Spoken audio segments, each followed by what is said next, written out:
In 1936, a valley in the north of England was flooded to make a reservoir, and the village at the bottom of it, a place called Marsden Hollow, was emptied, demolished, and drowned. Before the water came, the church was stripped, and its one great bell was taken down, loaded onto a cart, and driven away, a fact recorded in the diocesan register with the date, the carter's name, and the bell's weight. So the bell was gone. That is the single most documented fact in this entire story, and it is the fact you need to hold on to, because for the next 40 years, on certain still nights, people living around that reservoir heard it ring. The valley had held about 300 people, and they did not leave willingly. The water board bought the farms, closed the school, and moved the churchyard's dead to a cemetery on the hill, though the older records were incomplete and everyone locally understood that the movers had found fewer graves than the parish book said there should be. The last service in the Church of St. Bartholomew was held in October of 1935. The bell, cast in 1712 and rung for every wedding, funeral, and war in between, was lowered from the tower that winter and sold to a parish 40 miles away, where it hangs to this day. You can go and see it. That is what makes the rest of this so difficult.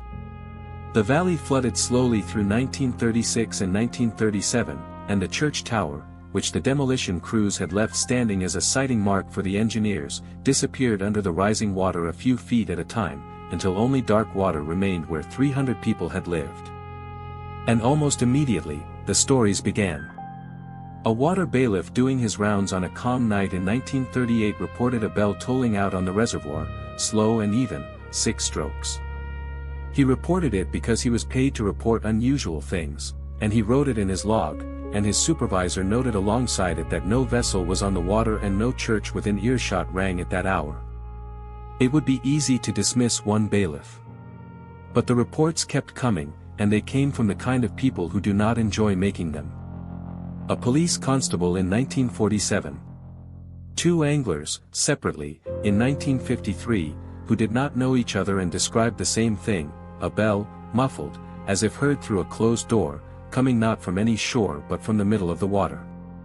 A reservoir engineer in 1961, a man responsible for the dam itself, who heard it while taking night readings and noted, with an engineer's precision, that the sound had no echo. Every other sound on that water at night echoed off the valley walls. The bell did not. It arrived, he wrote, as if the valley walls were not there. As if the sound were traveling through the water instead of over it. And here is the part that no one, in 40 years of trying, has ever been able to explain.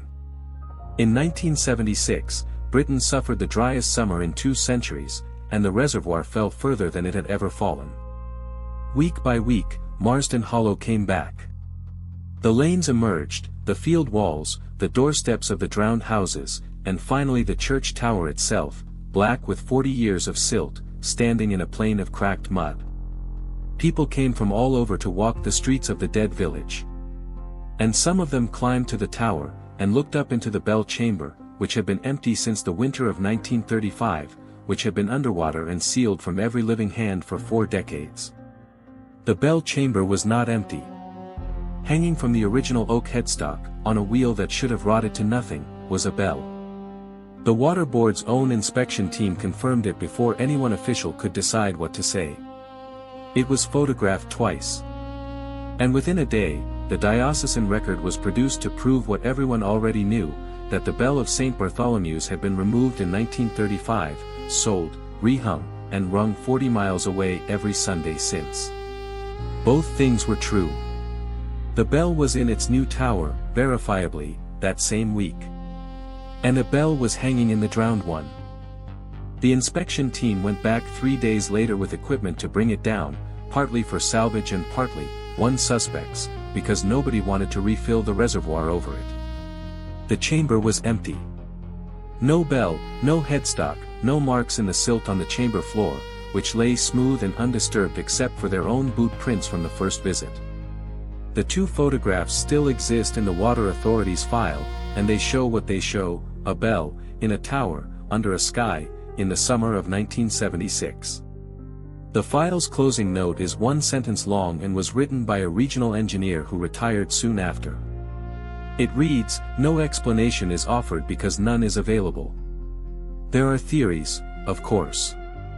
A second, undocumented bell, missed by the demolition crews, hanging silent underwater for 40 years, its fittings somehow preserved, somehow gone again 3 days later without a trace in the mud. A hoax, executed at night, in a drought, in a tower visible for miles, twice, in opposite directions, for no gain, by someone who was never caught and never confessed. Each theory explains one half of the story by making the other half worse. The rains came in September and the valley drowned again, and Marsden Hollow went back under, streets and doorsteps and tower and whatever does or does not hang inside it. The reservoir is still there. The water is still dark. The bell, the real one, the documented one, still rings 40 miles away, and the parishioners there will tell you it is a fine old bell with a low, mournful voice. And on certain still nights around the reservoir, people still stop, and listen, and hear 6 slow strokes come up off the water with no echo at all, from a chamber that was photographed full and found empty, in a village where the movers, in 1936, found fewer graves than the books said there should be. The books were very carefully kept. So was the diocesan register. Every record in this story is accurate. That has never once made the ringing stop.